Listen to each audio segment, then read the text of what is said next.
Puji nama Tuhan. Shalom jemaat-jemaat Tuhan yang dikasihi oleh Tuhan Yesus. Kita bersyukur pada pagi hari ini kita masih bisa beribadah online, live streaming dalam ibadah GBI Alpha Mega Minggu 12 Juli 2020. Kiranya berkat kasih karunia daripada Tuhan Allah Bapa kita terus melingkupi dalam kehidupan kita sehingga kita tetap merasa tenang walaupun banyak permasalahan, pergumulan dalam kehidupan kita, tapi kita percaya bahwa Tuhan memberikan kita kekuatan yang baru untuk kita cakap menghadapi berbagai problema dalam kehidupan kita. Puji nama Tuhan.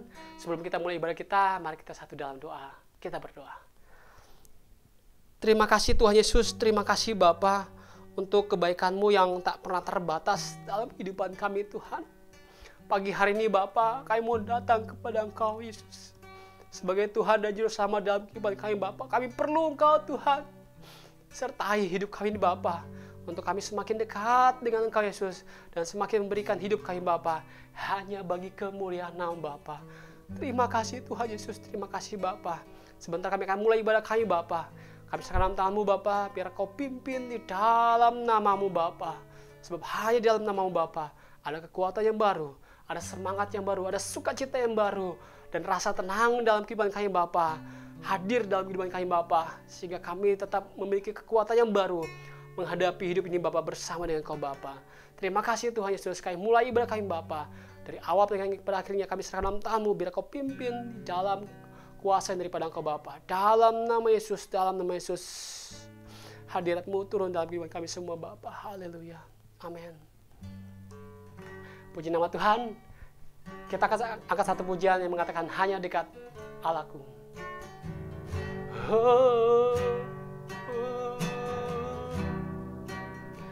Hanya dekat Allahku, rasa tenang hatiku, Kau sertai jalanku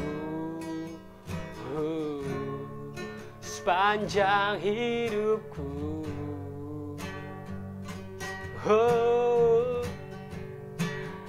Hanya dekat padamu ada kekuatan baru. Kaulah perlindunganku, keselamatanku. Sama-sama katakan, ku ingin selalu bersekutu denganmu, menikmati hadirat-Mu, biarkan Roh-Mu tinggal dalam hidupku. Sungguh indah bersamamu selamanya. Puji nama Tuhan. Kita bersyukur kepada Tuhan sebab Dia baik dalam sepanjang kehidupan kita. Penyertaannya yang ajaib memberikan kita kekuatan yang baru. Kita akan puji ini, katakan hanya dekat Allahku, rasa tenang hatiku, Kau sertai jalanku sepanjang hidupku, sepanjang hidupku. Hanya dekat padamu ada kekuatan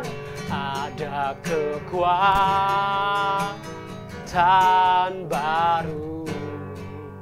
Kaulah perlindunganku, keselamatanku.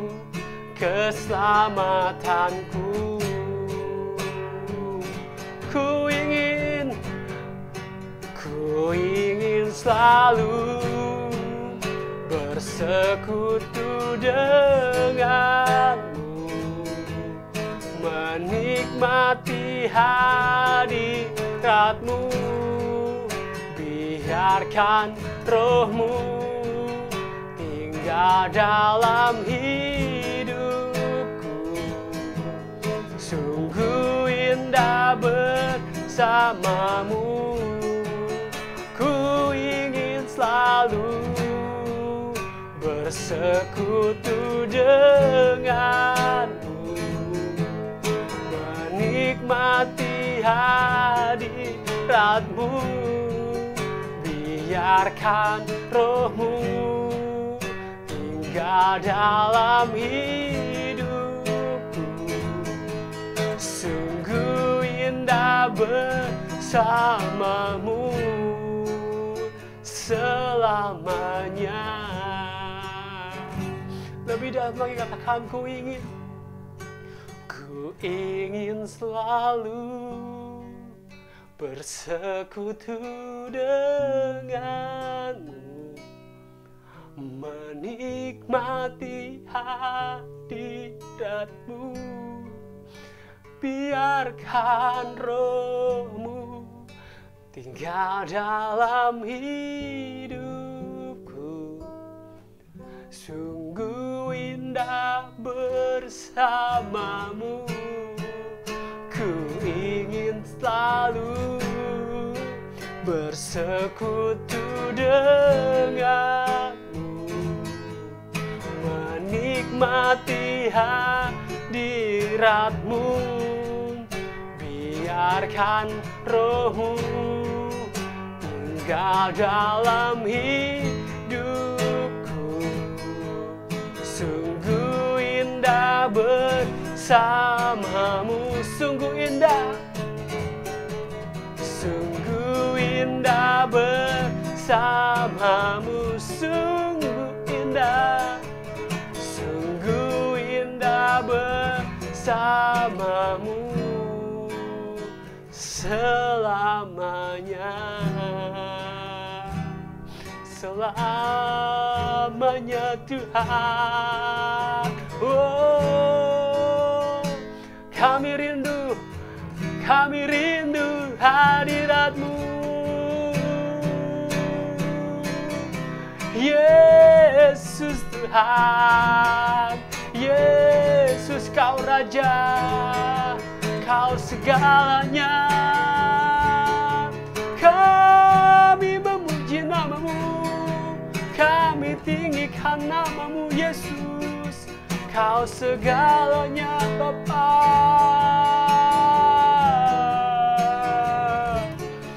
Haleluya.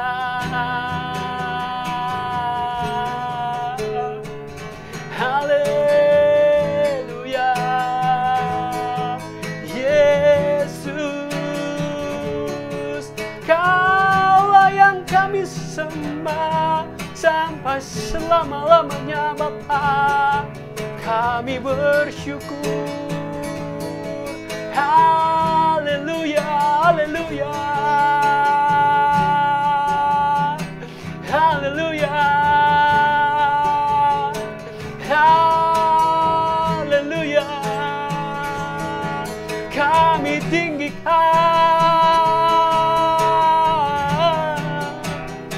nama Raja di atas segalanya, Yesus Tuhan. Yesus,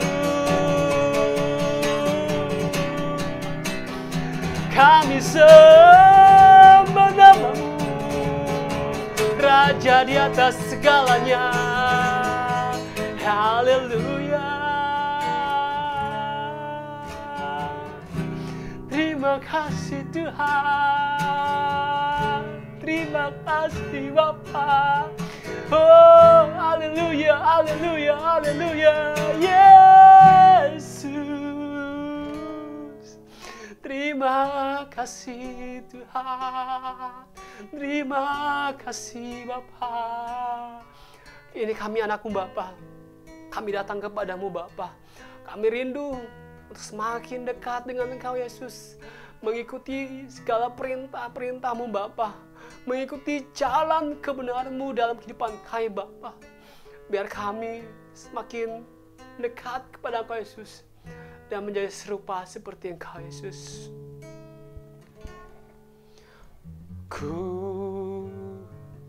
mau seperti-Mu Yesus, disempurnakan selalu dalam segenap jalanku, memuliakan nama-Mu. Ku mau seperti-Mu, ku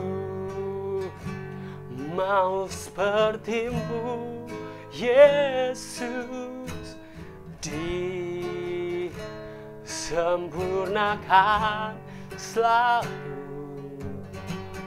dalam segenap jalanku, memuliakan nama-Mu. Lebih lagi, katakan, ku mau seperti-Mu. Ku mau seperti-Mu Yesus, disempurnakan selalu dalam segenap jalanku, memuliakan nama-Mu, memuliakan nama-Mu,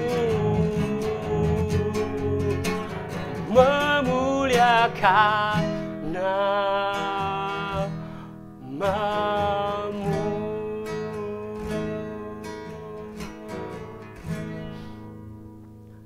Terima kasih Bapa, terima kasih Tuhan Yesus. Kami siap untuk maju ke langkah selanjutnya. Kami siap langkah bersama dengan Engkau Yesus. Berjalanlah bersama kami Bapa. Engkau di depan kami dan kami mengikuti Engkau Tuhan Yesus. Terima kasih Tuhan Yesus. Sebentar kami akan mendengarkan kebenaran daripada firman Bapa. Biarlah sebagian daripada kebenaran-Mu Bapa tumbuh subur dalam hati kami Bapa, di tanah yang gembur, yang Kau gemburkan Bapa. Terima kasih Yesus. Kami haus akan kebenaran-kebenaran Bapa. Urapi kami Bapa. Urapi kami Bapa. Kami semakin membangun iman kami Bapa. Di dalam nama-Mu. Di dalam nama Yesus Kristus Tuhan dan Juru Selamat dalam kehidupan kami. Kami sudah berdoa dan kami mengucap syukur. Kami siap untuk menyambut kebenaran firman-Mu. Di dalam nama Yesus. Haleluya, haleluya. Amin. Selamat mendengarkan kebenaran firman Tuhan. Tuhan Yesus memberkati. Shalom. Shalom, selamat hari Minggu, selamat beribadah kembali dengan cara yang berkenan di hadapan Tuhan. Kita mengikuti ibadah pada hari Minggu ini dengan kerinduan untuk Tuhan senantiasa memperbaharui hati dan hidup kita untuk semakin hari, semakin dibentuk, diubahkan menjadi sama seperti Kristus. Haleluya. Mari sebelum kita akan mendengarkan firman Tuhan, kita akan berdoa. Bapa, terima kasih buat pemeliharaan, penyertaan, perlindungan, pertolongan Tuhan. Buat semua hal yang ajaib yang Tuhan terus nyatakan di dalam kehidupan kami. Ini membuktikan bahwa Tuhan begitu mengasihi setiap kami. Terima kasih Bapa, jika hari ini kami juga akan beribadah, mendengarkan akan firman-Mu. Biarlah Roh Kudus bekerja, mengubah hidup kami, menjadikan tanah hati tanah yang baik Tuhan. Dan Roh Kudus akan mengubah hidup kami, supaya firman yang kami dengar juga bukan menjadi sebuah pengetahuan biasa, tetapi firman itu akan membuat kami menjadi pelaku-pelaku daripada firman-Mu. Kami buka hati kami, biar pekerjaan firman dan Roh Kudus akan membuat kami semakin mencintai Tuhan dan semakin hidup melakukan kehendak Tuhan. Terima kasih Bapa, berbicaralah ya Tuhan, sebab kami hamba-hamba-Mu siap mendengarkannya. Juga urapi hamba-Mu untuk menyampaikan isi hati Tuhan, sehingga kebenaran yang hamba sampaikan keluar dari hati Tuhan sendiri untuk kemuliaan nama-Mu. Dalam nama Tuhan Yesus Kristus kami berdoa. Haleluya. Amin. Puji Tuhan, hari Minggu ini kembali kita boleh bersama-sama bersekutu dengan tema khotbah dari Gereja Betel Indonesia, yaitu tekun melaksanakan misi Yesus. Tekun melaksanakan misi. Apa yang Yesus sudah kerjakan 2000 tahun yang lalu, di mana dia hidup bersama-sama dengan muridnya, sampai pada akhirnya dia rela mati di atas kayu salib. Ada sebuah misi yang Yesus kerjakan. Kita tahu peristiwa pada saat Yesus ada di kota Samaria, dia berjumpa dengan seorang perempuan yang ternyata memiliki 6 suami. Dan setelah itu, Yesus berkata kepada murid-muridnya di dalam Yohanes pasal yang keempat, ayat yang ke-34. Kata Yesus kepada mereka, yaitu murid-murid Yesus, "Makananku ialah melakukan kehendak Dia yang mengutus aku dan menyelesaikan pekerjaannya." Jadi Yesus melakukan kehendak Bapa yang mengutusnya. Dan kemudian dia juga harus menyelesaikan pekerjaan Bapa yang merupakan tugas selama dia ada di bumi ini. Demikian juga kita sebagai murid-murid Yesus, sebagai orang-orang percaya, kita juga diutus oleh Yesus untuk melakukan pekerjaan Tuhan, menyelesaikan pekerjaan Tuhan yang telah dimulai oleh Yesus. Dan Yesus telah mengutus setiap kita, "Pergilah, jadikanlah semua bangsa muridku, dan baptislah mereka dalam nama Bapa, Anak, dan Roh Kudus, dan ajarkanlah segala sesuatu, segala perintah yang telah kuperintahkan kepadamu, dan ketahuilah aku menyertai engkau sampai pada akhir zaman." Sebab itu, jemaat Tuhan, mari kita terus tekun melaksanakan misi yang Yesus telah mulai. Dan kita harus menyelesaikan pekerjaannya sampai banyak-banyak jiwa diselamatkan dan beroleh kehidupan yang kekal.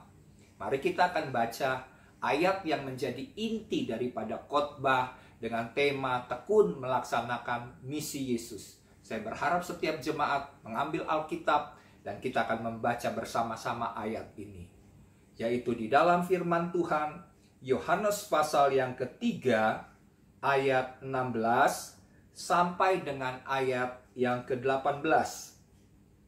Kita akan membaca bersama-sama. "Karena begitu besar kasih Allah akan dunia ini, sehingga ia telah mengaruniakan anaknya yang tunggal, supaya setiap orang yang percaya kepadanya tidak binasa, melainkan beroleh hidup yang kekal. Sebab Allah mengutus anaknya ke dalam dunia bukan untuk menghakimi dunia, melainkan untuk menyelamatkannya oleh Dia. Barang siapa percaya kepadanya, ia tidak akan dihukum. Barang siapa tidak percaya, ia telah berada di bawah hukuman, sebab ia tidak percaya dalam nama Anak Tunggal Allah." Melalui bacaan yang kita baca ini, yaitu dalam Yohanes 3 ayat yang ke-16, kita tahu ini adalah ayat yang merupakan ayat hafalan yang sering diucapkan atau dihafalkan dalam ibadah sekolah minggu. Demikian juga dalam ibadah hari Natal, ayat ini juga bisa menjadi dasar daripada hari Natal ini tentang kedatangan Yesus. Itu semua karena kasih Tuhan yang besar. Nah, kalau kita perhatikan ayat yang kita sudah baca ini, kita tahu bahwa Alkitab menyatakan bahwa semua manusia telah jatuh ke dalam dosa. Dan kita tahu upah dosa adalah maut atau kematian yang kekal. Jadi, sebagai manusia, apapun kita terlahir dari keluarga yang baik-baik mungkin, Kita terlahir dalam kondisi yang baik sekalipun, tapi kita tahu bahwa kita memiliki dosa warisan yang diwariskan sejak manusia jatuh ke dalam dosa, yaitu Adam dan Hawa di Taman Eden. Dan demikian juga artinya selain itu adalah semua manusia pasti binasa jika Allah tidak turun tangan menyelamatkannya. Jadi di sini kita bisa lihat bahwa usaha manusia sekalipun bagi Tuhan tidak akan membuat mereka bisa diselamatkan atau bisa memiliki hubungan lagi dengan Allah yang sudah terputus sejak manusia jatuh ke dalam dosa. Ya, kita tahu cerita bagaimana Adam dan Hawa memakan buah yang dilarang oleh Tuhan. Pada saat Tuhan memerintahkan kepada Adam supaya semua pohon dalam taman ini boleh kamu makan buahnya, asal pohon yang berada di tengah-tengah taman itu, yaitu pohon pengetahuan tentang yang baik dan yang jahat, jangan kamu makan buahnya, sebab pada saat kamu memakannya, kamu pasti akan mati. Dan kita tahu setelah Hawa memakannya, memberikannya kepada Adam yang bersama-sama dengan dia, manusia mengalami kematian secara rohani, terputus hubungannya dengan Tuhan. Dan mereka juga tiba-tiba merasakan malu karena mereka menyadari bahwa dirinya telanjang. Kenapa mereka berpikir seperti itu? Karena kemuliaan Allah telah diangkat dari kehidupan mereka. Dan mereka telah kehilangan kemuliaan Allah. Dan upah dosa adalah maut.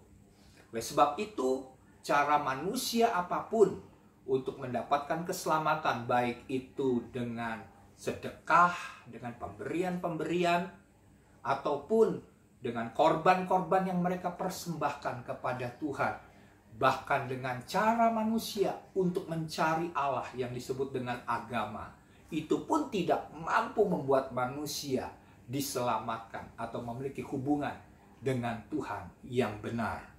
Sebab itu tidak ada satupun usaha kita yang dapat membuat kita diselamatkan. Dalam Efesus pasal yang kedua, ayat yang ke-8 berkata bahwa oleh karena kasih karunia kamu diselamatkan oleh iman. Itu bukan hasil usahamu, itu bukan hasil pekerjaanmu sendiri. Jangan ada yang memegahkan diri, karena semuanya karena kasih karunia lewat iman kepada anak Allah yang tunggal itu. Haleluya. Jadi kita harus menyadari bahwa keselamatan yang diberikan kepada manusia itu dimulai dari Allah. Semuanya karena kasih karunia. Nah, pertanyaannya adalah, apa yang dapat kita lakukan untuk membalas kasih Tuhan yang begitu besar yang kita telah terima daripada Tuhan pada saat kita menerima kasih karunia Allah itu dengan iman, dengan percaya, mengakui akan pengorbanan Yesus, bahwa dia telah datang ke dalam dunia untuk mengampuni dosa kita dan untuk memulihkan hidup kita, supaya gambar diri yang Tuhan telah berikan, gambar diri Allah yang Tuhan telah berikan dalam diri kita, yang telah dirusakkan oleh dosa, maka Tuhan mau memulihkan gambar diri itu. Dan melalui pengorbanan Yesus di atas kayu salib, kita mengalami penebusan dari semua hal yang kita tidak dapat tebus. Hanya melalui darah Kristus yang menebus kita. Kita dikembalikan, bahkan dijadikan sebagai anak-anak Allah. Untuk itu kita harus menyadari bahwa hidup kita senantiasa, bahwa kita sudah dibeli dengan darah yang mahal. Kita telah terjual dengan apa yang Tuhan Yesus bayar di atas kayu salib.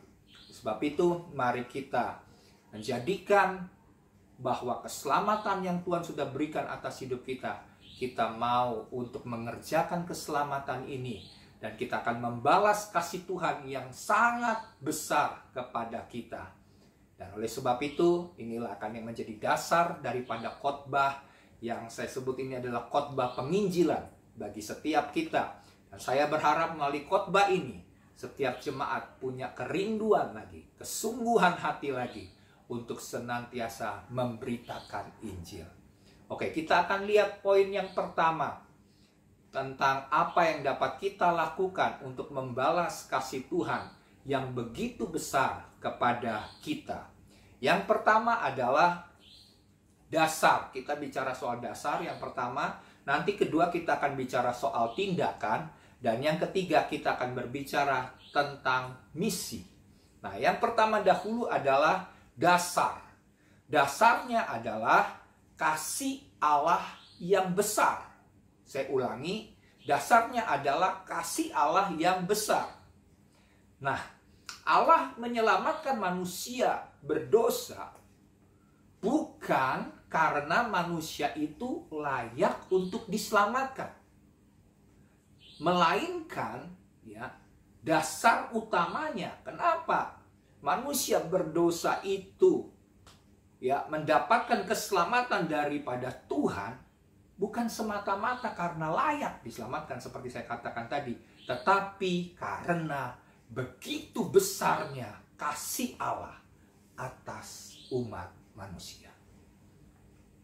Jadi sebenarnya kita tidak layak untuk mendapatkan keselamatan karena manusia telah memberontak kepada Allah. Pada waktu Tuhan berkata kepada Adam dan Hawa, jangan makan buah dari pohon pengetahuan yang baik dan yang jahat itu. Tetapi manusia memberontak kepada Allah, tidak taat kepada perintah Tuhan, menempatkan diri sebagai seteru daripada Allah. Oleh karena kehendak bebas yang diberikan kepada manusia, manusia memilih untuk lebih mempercayai perkataan iblis daripada perkataan Allah yang hidup. Iblis telah membohongi manusia dengan berkata bahwa pada waktu kamu makan buah itu, kamu akan menjadi sama seperti Allah, tahu tentang yang baik dan yang jahat. Padahal itu adalah kebohongan iblis yang dibuat terhadap manusia. Padahal Tuhan telah menjadikan manusia itu sama seperti Allah. Tapi manusia lebih mempercayai apa yang dikatakan iblis daripada apa yang dikatakan oleh Tuhan sendiri. Nah, jadi karena begitu besarnya kasih Allah, maka Tuhan mau memerintahkan, menyuruh, mengutus anaknya yang tunggal datang ke dalam dunia untuk menebus dosa-dosa kita.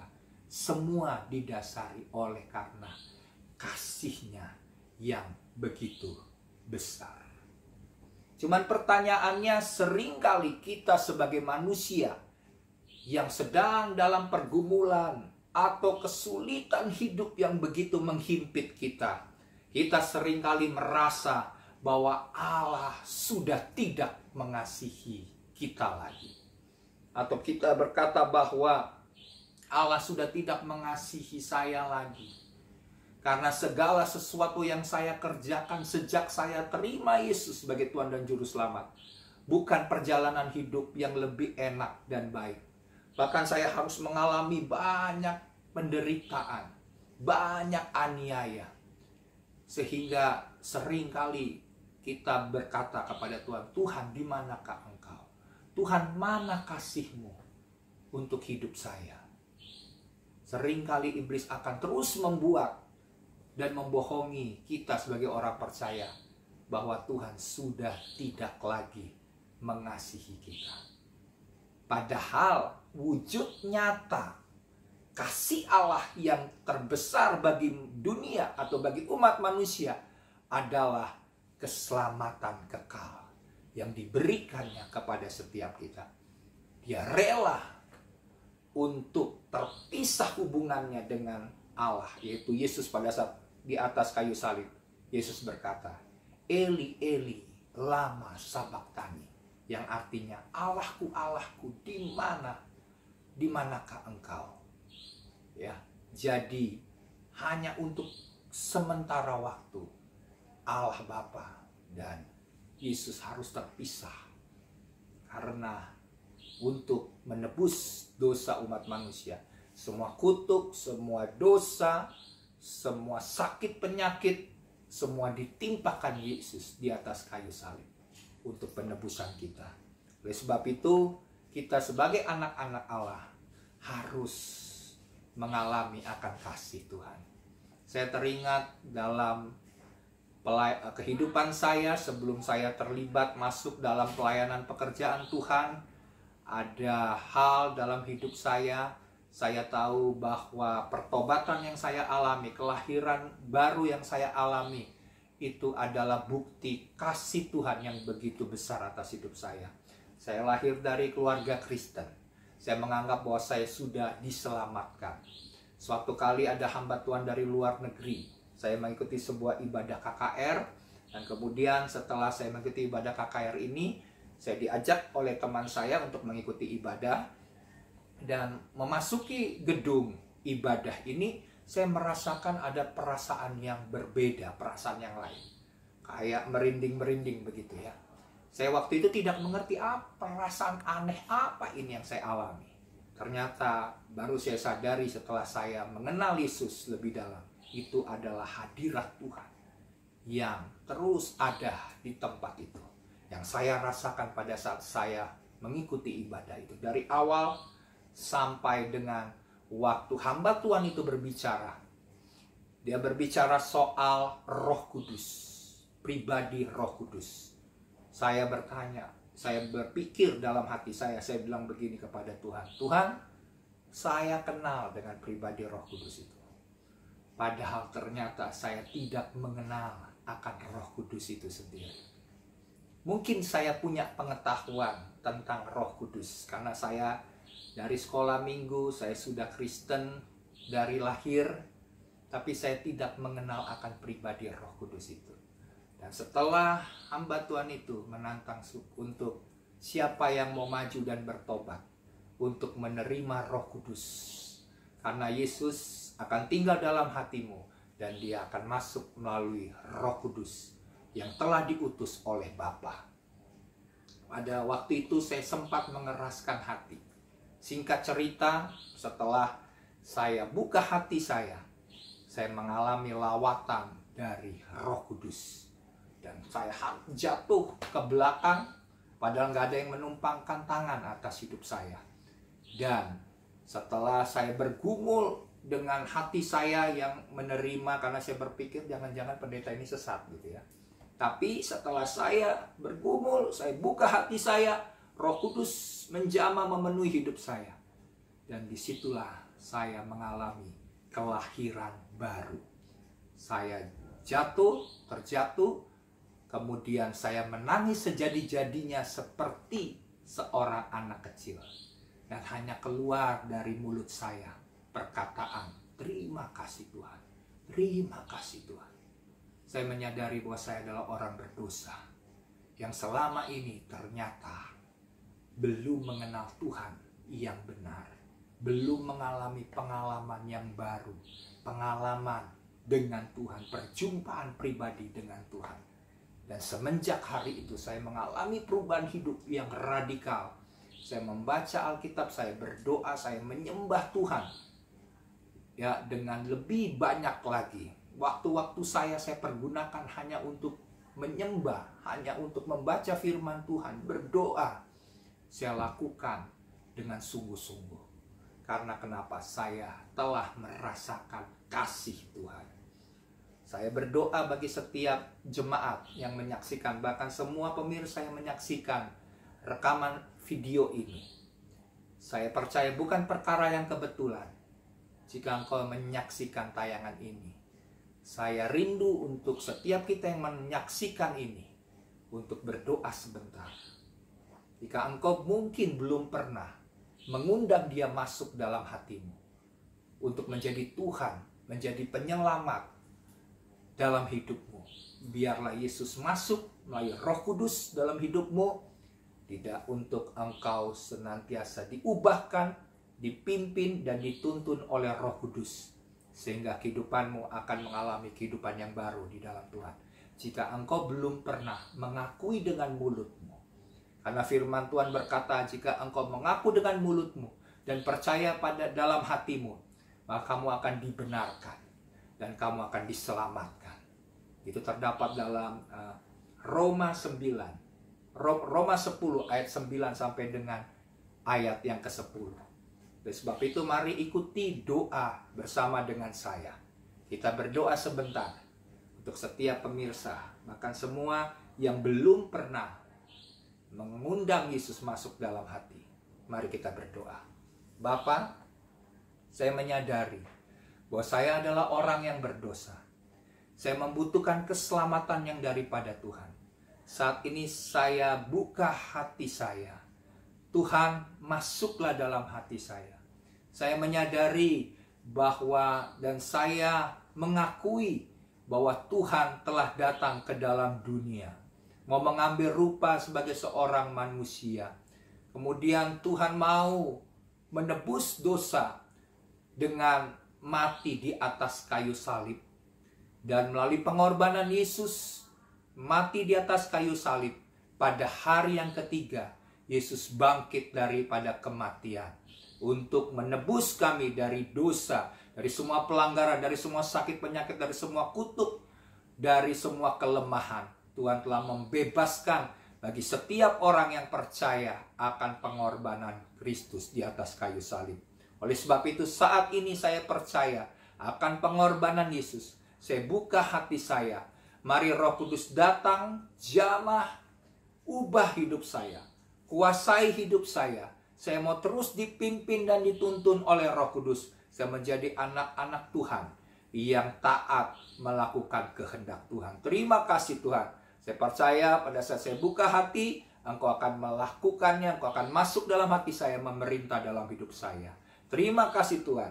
Saya mulai hari ini bahwa Yesus Kristus adalah Tuhan dan Juru Selamat saya. Terima kasih buat kasih-Mu atas hidup saya. Dalam nama Yesus. Haleluya. Amin. Oke, saya percaya setiap kita yang sudah mengakui dengan percaya, dengan iman, maka kita akan dibenarkan dan diselamatkan.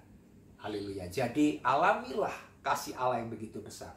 Mungkin ada juga jemaat di saat ini sedang mengalami kasih yang semakin suam, kasih yang semakin dingin. Tuhan mau untuk membuat setiap jemaat Tuhan mengalami kasih yang mula-mula, mengalami kasih Allah yang begitu besar, karena Allah adalah kasih. Dia mau kita mengalami betapa dalamnya, betapa tingginya, betapa besarnya kasih Allah atas hidup setiap kita. Alamilah pengalaman kasih Tuhan. Sebab kita tidak dapat melayani pekerjaan Tuhan tanpa dilandasi oleh karena kasih Allah. Segala sesuatu dimulai dari kasih Tuhan yang besar. Haleluya. Itu poin yang pertama, yaitu bicara soal dasar tentang kasih Allah yang besar. Yang kedua adalah bicara soal tindakan. Tindakan ini adalah mengutus anaknya yang tunggal. Bapa mengutus anaknya yang tunggal. Nah, tindakan Allah untuk menyelamatkan manusia berdosa adalah melalui pengorbanan anaknya yang tunggal di atas kayu salib. Oleh sebab itu, kita pun harus menyatakan kasih kita kepada Allah dengan cara melakukan amanat agung Yesus, yakni memberitakan Injil dan menjadi saksi-saksinya. Jadi kalau Bapa telah mengutus anaknya yang tunggal, anaknya yang dikasihinya, supaya rela mati di atas kayu salib, terpisah dengan Allah, saya katakan tadi untuk sementara waktu. Bapa memalingkan mukanya, sehingga Yesus harus berseru, "Mengapa engkau meninggalkan aku, ya Aba?" Demikian juga kita. Yesus telah mengutus kita sebagai anak-anaknya untuk pergi memberitakan Injil dan menjadi saksi-saksi Kristus. Kita harus membawa belas kasihan Tuhan kepada dunia. Dunia membutuhkan kasih Tuhan. Karena kalau kita tidak memberitakan Injil, siapa yang akan memberitakan Injil? Tugas itu sudah diberikan Tuhan kepada kita. Yesus bisa berbicara kepada orang-orang yang belum mengenal Yesus dengan melalui cara-caranya, baik itu melalui mimpi, baik itu melalui penglihatan, tetapi tugas itu sudah diberikan kepada kita sebagai kawan sekerja Allah. Mari kita menangkap akan isi hati Tuhan. Kita mau melakukan misi Yesus ini, karena untuk itulah kita dipanggil. Tujuan hidupmu bukan sekedar mencari uang, mendapatkan pekerjaan yang baik, mendapatkan kehidupan yang layak. Karena Tuhan berkata bahwa kalau engkau mencari kebutuhan-kebutuhan itu bukan yang paling utama, bukan itu tujuan hidup kita. Ya, karena firman Tuhan berkata bahwa carilah dahulu kerajaan Allah dan kebenarannya, maka semuanya itu akan ditambahkan kepadamu. Jangan kamu khawatir tentang apa yang kamu makan, minum, dan pakai, karena itu dicari oleh bangsa-bangsa yang tidak mengenal Allah. Tetapi Bapakku tahu apa yang kau butuhkan, dan Dia akan menyediakannya asal engkau mengetahui cara, yaitu mencari dahulu kerajaan Allah dan kebenarannya, maka semuanya akan ditambahkan. Haleluya. Jadi marilah kita bersaksi, mari kita memberitakan Injil. Dan jika mungkin selama ini engkau belum memberitakan Injil, mulailah. Apalagi di zaman sekarang ini kita begitu mudah untuk bisa memberitakan Injil. Mungkin ada hambatan-hambatan kita tidak berani memberitakan Injil, karena kita malu, karena kita takut, karena banyak hal hambatan-hambatan yang kita rasakan sehingga kita tidak berani memberitakan Injil.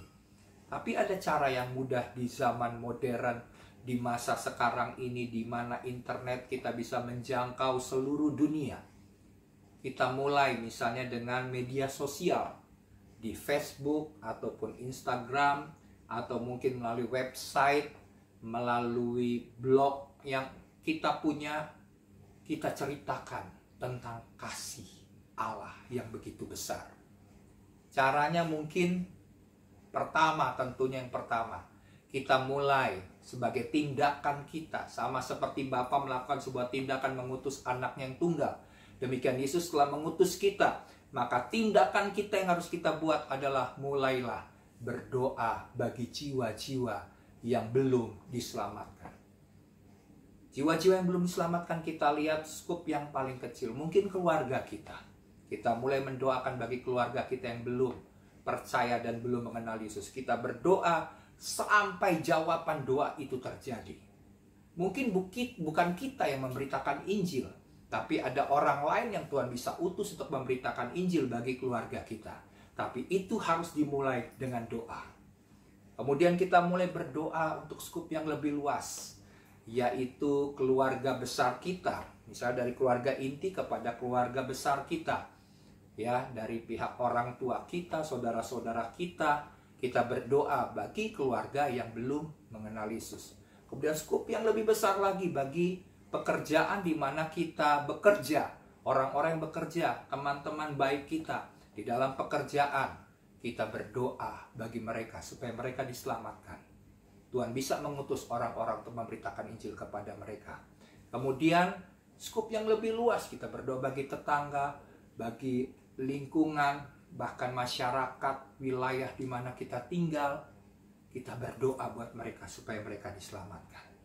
Jadilah terus berdoa bagi orang-orang yang membutuhkan keselamatan. Sampai kita akan semakin peka melihat ada orang yang membutuhkan kasih Tuhan. Kita akan melakukan sebuah tindakan kasih yang akan menyentuh hatinya, sehingga dia tahu bahwa itu adalah kasih Tuhan yang bekerja melalui hidup kita. Biarlah mereka melihat Kristus yang hidup dan tinggal dalam hidup kita, yang akan membuat mereka percaya bahwa Tuhan itu masih ada. Kasih Tuhan itu masih bekerja bagi mereka. Mereka mungkin membutuhkan kasih Tuhan, tapi biarlah kita menjadi saluran berkat untuk menyalurkan kasih Tuhan melalui hidup kita kepada mereka.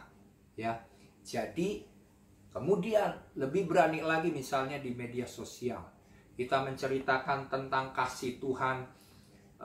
Misalnya sebelum kita mengalami kasih Tuhan, kita ceritakan di media sosial, dalam blog atau website tentang kehidupan kita sebelum mengenal kasih Tuhan. Kemudian setelah itu kita buat juga cerita kisah tentang hidup kita setelah pada saat kita mengalami kasih Tuhan. Ceritakan kesaksian tentang bagaimana kita mengalami akan kasih Tuhan. Dan setelah itu kita juga bisa ceritakan selanjutnya adalah setelah kita menerima kasih Tuhan. Kita mengalami kasih Tuhan, maka kehidupan kita mungkin berbeda. Nah, perbedaan perubahan yang Tuhan buat dalam hidup kita ceritakan sebagai bentuk kasih dan kebaikan Tuhan atas hidup kita. Biar melalui kesaksian yang kita tulis melalui media sosial itu juga akan dibaca oleh semua orang. Dan mereka akan diberkati. Dan mereka akan mau menerima Yesus. Kalau perlu dalam tulisan akhir, saudara menantang kepada setiap orang yang membaca untuk menerima Yesus sebagai Tuhan dan Juru Selamat. Maka mereka akan beroleh kehidupan yang kekal. Ya, jadilah saksi-saksi Tuhan yang hidup. Maka waktu kita melakukan hal ini, kita melakukan tindakan sama seperti apa yang sudah Bapa lakukan bagi kita. Dia mengutus anaknya. Dan sekarang dia mengutus kita untuk pergi menjangkau jiwa-jiwa yang terhilang. Nah, yang ketiga, yaitu tentang misi. Misinya adalah tertulis hidup kekal bagi yang percaya. Tuhan mengingatkan kita bahwa hidup di dunia hanyalah sementara. Saya katakan mungkin 70-80 tahun. Ada orang berdoa supaya dapat 120 tahun, itu maksimal. Gak bisa minta bonus-bonus lagi. Karena kalau udah minta bonus nanti adalah kesengsaraan dan penderitaan. Tapi cukup dengan waktu yang singkat yang diberikan oleh Tuhan, yang sementara ini kita betul-betul bekerja bagi Tuhan, bagi pekerjaannya. Karena hidup kita bukan kita lagi, melainkan Kristus yang hidup dalam diri kita. Seperti Yesus berkata, makananku ialah melakukan kehendak Dia yang mengutus aku dan menyelesaikan pekerjaannya. Demikian itu juga boleh menjadi doa setiap kita, kegiatan kita, aktivitas kita sehari-hari untuk terus memberitakan Injil. Karena hidup kekal itu adalah perkara yang tidak main-main. Apakah kita akan mengalami hidup kekal di sorga, atau kita membiarkan begitu banyak keluarga kita, orang-orang kita kasihi berada dalam neraka yang kekal. Karena hidup yang sementara ini, mari kita pergunakan waktu ini dengan sebaik-baiknya. Nah, ada kehidupan kekal bagi orang yang percaya kepada Tuhan. Oleh sebab itu, misi kita di dalam dunia ini bukan hanya sampai menerima keselamatan kekal saja, tetapi kita juga harus memiliki belas kasihan kepada sesama kita yang belum menerima keselamatan. Tadi saya sudah sampaikan, kita harus punya belas kasihan kepada orang menderita, orang miskin, orang yang terlantar. Karena mereka membutuhkan kasih Tuhan. Mereka perlukan kasih Tuhan. Dan kitalah yang harus menyalurkan dan membagikan kasih Tuhan itu. Memberitakan Injil harus sudah menjadi gaya hidup kita sehari-hari. Walaupun kita mungkin menghadapi tantangan dan kesulitan yang besar sekalipun. Tapi biarlah kita minta anugerah kepada Tuhan. Sama seperti jemaat mula-mula pada saat mereka mengalami tantangan, pada saat mereka memberitakan Injil di mana Petrus dibawa ke sidang mahkamah agama dan meminta supaya Petrus tidak lagi memberitakan kesaksian tentang Yesus. Tapi Petrus dengan berani berkata bahwa mereka tidak bisa untuk tidak memberitakan Injil. Walaupun melalui tantangan, jemaat berdoa. Dan waktu mereka berdoa, goyanglah tempat itu. Dan Roh Kudus memenuhi tempat itu. Membuat mereka berani untuk memberitakan Injil.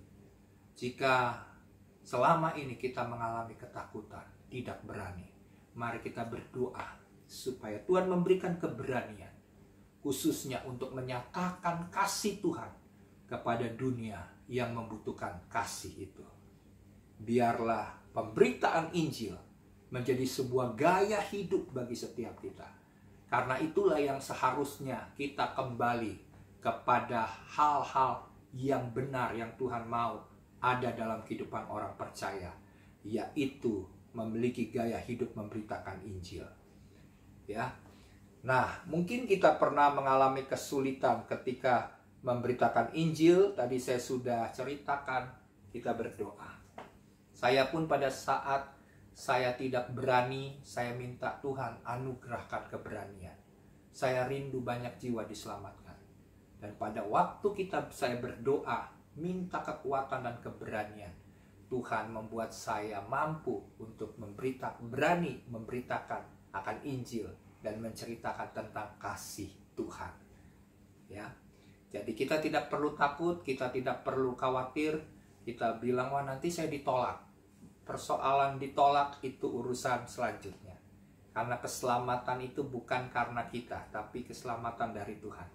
Mungkin pada waktu kita memberitakan Injil, dia mungkin menolak. Tapi kita percaya benih yang kita tabur pada waktunya itu akan berbuah. Mungkin orang lain akan menuai hasilnya. Kita yang sudah menabur, kita mendapatkan upah yang sama dengan mereka yang menuai. Amin. Mari kita menjadikan pemberitaan Injil. Kita tekun melaksanakan misi Yesus. Sampai Yesus Kristus datang kedua kali, kita kedapatan tetap setia melakukan kehendak dan menyelesaikan pekerjaan Bapa. Puji Tuhan. Mari kita siapkan hati. Kita akan masuk dalam penyembahan dan kita akan berdoa dan menerima berkat. Haleluya. Puji Tuhan, kita sudah mendengarkan khotbah tekun melaksanakan misi Yesus. Marilah kita menjadi pemberita-pemberita Injil, menjadi saksi-saksi Tuhan, dan kita tahu bahwa Tuhan telah menyatakan kasih-Nya yang besar atas setiap kita, dan biarlah kita menyalurkan, membagikan, mengimpartasikan kasih Tuhan yang ada dalam hidup kita bagi dunia yang terhilang, yang membutuhkan kasih Tuhan. Untuk menyatakan bahwa kasih itu masih tetap ada. Mari kita berdoa sebelum kita akan menyembah Tuhan. Bapa, ini kami buka hati kami. Biar kasih Tuhan senantiasa dinyatakan dalam kehidupan kami. Kami mau mengalami kasih-Mu lebih lagi Tuhan. Dari hari ke hari. Sebab tanpa kasih-Mu yang menggerakkan kami tidak dapat menjangkau jiwa-jiwa yang sedang terhilang di sana. Kami membutuhkan kasih-Mu lebih banyak lagi Tuhan dalam hidup kami. Supaya melalui kasih Tuhan yang ada dalam hidup kami akan mengubah segala sesuatunya untuk kerajaan Tuhan boleh dinyatakan. Terima kasih Tuhan. Mari kita menaikkan lagu ini tentang kasih Tuhan yang masih ada, yang Tuhan inginkan kita salurkan, kita bagikan kepada mereka yang membutuhkan. Haleluya. Hanya yang pernah merasakannya tahu duri dalam dagingku. Ternyata Kaulah yang paling mengerti rahasia hatiku. Walau seakan tiada harapan, kasih yang telah menjadi dingin. Ku suka cara-Mu memulihkan hatiku yang suam. Saat yang lainnya begitu mudah sirna, kasih-Mu ya Tuhan tetap bertahan. Engkaulah alasan hatiku percaya, kasih masih ada dalam dunia.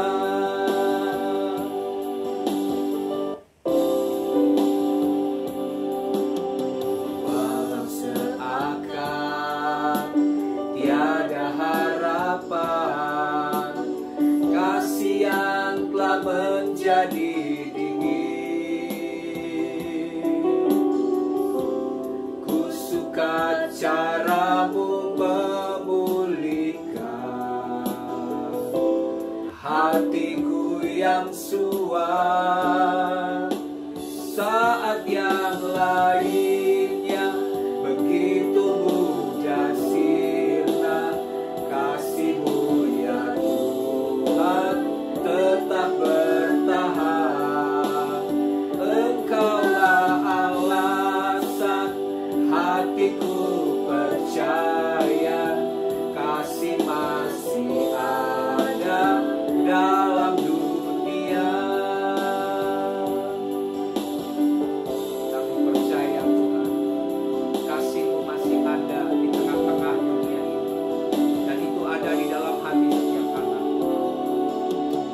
Walau seakan tiada harapan, kasih yang telah menjadi dingin. Ku suka caramu memulihkan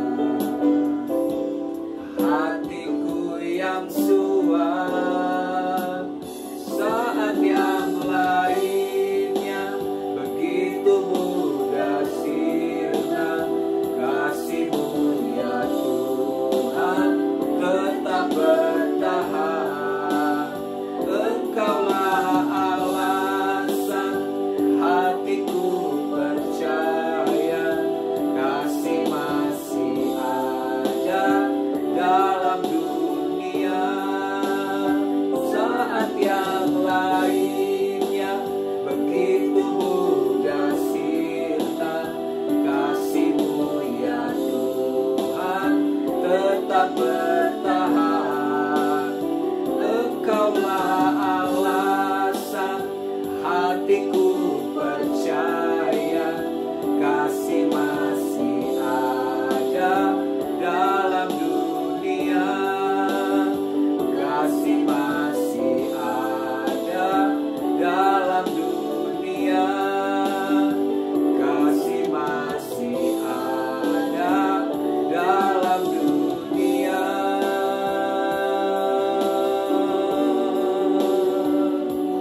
Tuhan, Engkau yang membangkitkan kasih-Mu dalam diri kami.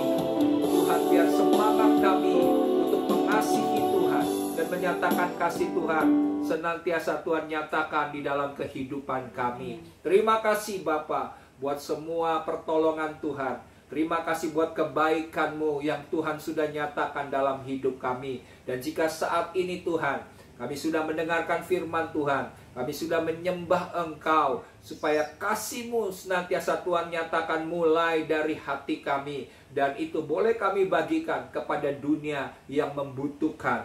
Sebab itu Bapa, jika sebentar kami akan mengakhiri ibadah kami ini, biarlah Tuhan sendiri yang akan memberkati kami dengan semua anugerah yang ajaib, yang berlimpah dari sorga yang Tuhan sediakan bagi kami. Mari jemaat Tuhan kekasih Tuhan, angkat tanganmu, sebab Engkau adalah tentara-tentara Tuhan, yang Tuhan telah utus untuk pergi memberitakan Injil berdasarkan amanat agung yang Tuhan perintahkan. Dan Engkau harus menjadi saksi-saksi Tuhan. Dan itu akan dimulai melalui kehidupanmu yang sudah diubahkan oleh kasih Tuhan. Oleh sebab itu jemaat Tuhan, terimalah anugerah daripada Bapa Sorgawi, yaitu kasih setia, rahmat, kasih sayang daripada Tuhan Yesus Kristus. Dan melalui persekutuan yang semakin intim dengan Roh Kudus. Roh Kudus yang akan membawa setiap kita kepada segala hal yang besar, segala hal yang ajaib. Roh Kudus yang akan menyampaikan, menyingkapkan rahasia-rahasia kerajaan Allah melalui kebenaran firman Tuhan. Pada saat engkau menggalinya, Tuhan akan memenuhi hidupmu dengan Roh Tuhan yang akan membangkitkan engkau untuk diutus menjadi hamba-hamba Tuhan, untuk memberitakan bahwa tahun rahmat Tuhan sudah datang, untuk memulihkan hati yang terluka, untuk membebat hati yang membutuhkan akan kasih Tuhan. Oleh sebab itu, Bapa, ini kami sebagai hamba-hamba-Mu, Kami akan siap melakukan bagian yang Tuhan telah percayakan kepada kami. Dan kami akan setia taat melakukannya. Sebab kami percaya ya Tuhan, pada saat kami menyerahkan hidup kami, Tuhan yang menyediakan segala sesuatu yang kami butuhkan dan kami perlukan. Bagi setiap kami yang membutuhkan pertolongan, baik dalam kuliah, dalam sekolah, dalam pekerjaan, Engkau tahu segala kebutuhan daripada anak-anak-Mu. Kami serahkan segala pergumulan setiap anak-anak Tuhan ke dalam tangan Tuhan. Sebab kami percaya, jika kami mencari dahulu kerajaan Allah dan kebenarannya, maka semuanya akan ditambahkan dalam kehidupan kami. Terima kasih Bapa. Berkat yang dahsyat dan ajaib, janji Tuhan yang Tuhan berikan kepada Abraham, Ishak dan Yakub, Tuhan genapi dalam kehidupan kami hanya di dalam nama Tuhan Yesus Kristus. Mari kita semua yang sudah diberkati Tuhan dan siap menyambut kedatangan Tuhan, dan Tuhan akan mengangkat engkau bersama-sama untuk tinggal bersama-sama dalam kerajaan yang kekal. Mari kita yang diberkati bersama-sama katakan amin. Puji Tuhan, kita akan kembali dalam ibadah berikutnya, dan biarlah kita tetap menjaga hati kita tetap semangat, bergairah, karena kasih Tuhan ada dalam hidup kita. Puji Tuhan. Shalom. Tuhan Yesus memberkati.